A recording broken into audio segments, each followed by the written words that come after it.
Bienvenue sur iWeb TV pour un nouvel entretien. Aujourd'hui au programme la sécurité, alors sécurité en entreprise, sécurité chez soi avec le télétravail. On en parle avec vous, Guillaume Wozik. Bonjour. Bonjour. Vous êtes gérant associé chez FIPS. Vous vous adressez à tout type de professionnels. Qu'est-ce que vous leur offrez?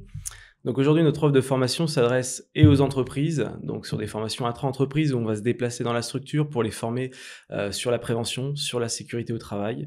Et notre offre va aussi s'adresser aux particuliers, aux demandeurs d'emploi, aux personnes en reconversion. Donc là où on va les accueillir dans notre centre agréé, dans nos centres agréés parce que nous avons une couverture nationale, sur des formations un peu plus métiers. Donc métier de la sécurité, sécurité incendie, sécurité privée, protection rapprochée et formation de formateurs aussi en prévention et en sécurité. C'est un catalogue bien fourni. Quelles sont les formations qui sont obligatoires, mais quelles sont celles aussi qui sont recommandées et pourquoi est-ce que vous les recommandez?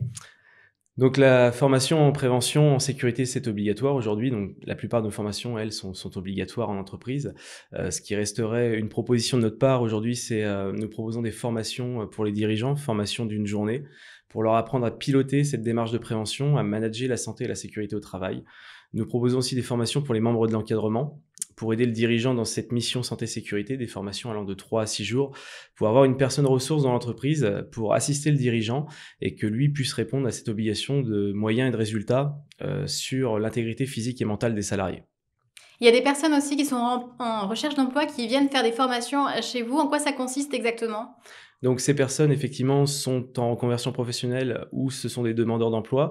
Ces formations sont un peu plus des formations métiers. Donc pour leur apprendre à devenir agent de sécurité ou agent de sécurité incendie, chef d'équipe aussi ou formateur. Donc c'est des formations avec des niveaux scolaires. On est sur des titres professionnels ou des certifications, débouchant à l'issue de ces formations sur allant du niveau CAP BEP jusqu'au bac plus 4, bac plus 5 aussi à l'issue de ces formations. Donc on est plutôt sur des formations métiers de la sécurité. Et en plus, j'imagine qu'elles trouvent, du travail à la clé, parce que dans la sécurité, ça emploie beaucoup. Voilà, dans les 6 mois, on s'est aperçu qu'on avait plus de 90 de nos stagiaires qui retrouvaient un emploi directement dans les métiers de la sécurité, 6 mois après ces formations.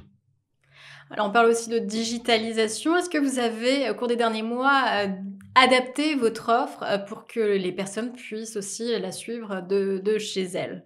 Effectivement, depuis donc 1 an aujourd'hui, la formation sécurité en incendie en entreprise, on la propose en e-learning, donc on peut la faire aujourd'hui à distance, car rien ne nous oblige réellement de la faire dans la structure. Mmh.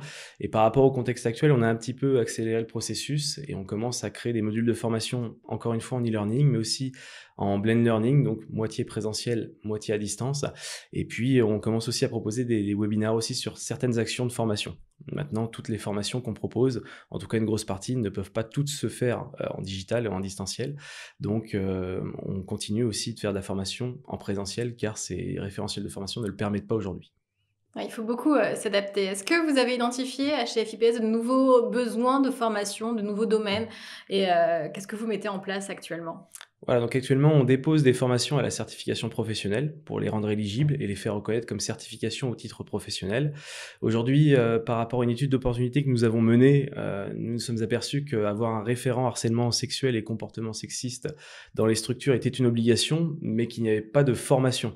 Donc nous avons créé aujourd'hui cette formation, nous l'avons lancée pour qu'elle puisse être éligible, pour que les structures aujourd'hui puissent avoir ces personnes ressources-là dans l'entreprise qui va s'occuper des sujets tels que les comportements sexistes au travail et le harcèlement sexuel. Nous avons une autre offre de formation aussi après une étude d'opportunité que nous avons menée sur un ingénieur concepteur pédagogique. On sait que les organismes de formation aujourd'hui croulent sous l'administratif et sous les demandes et qu'aujourd'hui avoir une personne ressource qui pourrait concevoir des supports de formation et construire aussi des référentiels de formation, ça peut être une vraie plus-value ajoutée à ces organismes de formation. Bah, merci beaucoup, pour cet éclairage, Guillaume Wozik. Je rappelle que vous êtes, gérant associé chez FIPS. Merci.